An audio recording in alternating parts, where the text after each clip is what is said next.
Typhoid টিকাদান campaign উপলক্ষে আয়োজিত এই অবৈধকরণ সভায় উপস্থিত আছেন মধ্য বিদ্যালয়ের সম্মানিত প্রধান শিক্ষক জনাব ইয়াসিন আলী এবং আমার সহকর্মী মাসুদ রানা বড় ভাই উপস্থিত আছেন। আমি এখনো পরিচিত হতে পারিনি কামরুজ্জামান ভাই।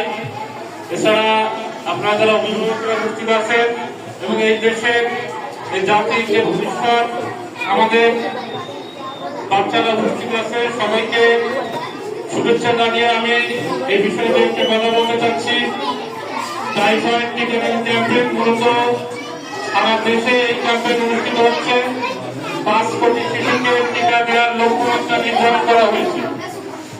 ইতিপূর্বে 2023 সালে এই টিকা ঢাকা বিভাগে দেওয়া হয়েছে। এই টিকাটি সম্পূর্ণ নিরাপদ এবং পার্শ্ব প্রতিক্রিয়া মুক্ত। টাইফয়েড সম্পর্কে যে একটা কথা বলি, টাইফয়েড কি? টাইফয়েড হচ্ছে অন্ত্রের প্রভাব এবং একটি জটিল রোগ। আমরা জানি হলো জ্বর হিসেবে জানি, জ্বর কিন্তু রোগ না।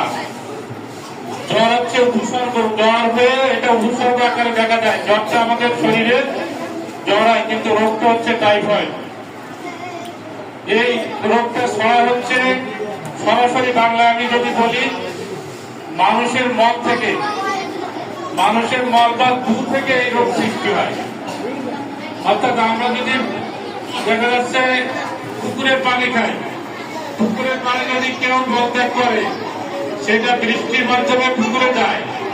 সেই পানি যদি আমরা খাই, বিশুদ্ধকরণ কোনো উপায় না ব্যবহার করে সরাসরি যদি ওই পানি আমরা খাই, তাহলে কি হয়? এই প্রাণ বা এই যে জলে যে জীবাণু থাকে, টাইফয়েডের জীবাণু এটা আমাদের শরীরে প্রবেশ করে, ফলে আমরা টাইফয়েড রোগে আক্রান্ত হই।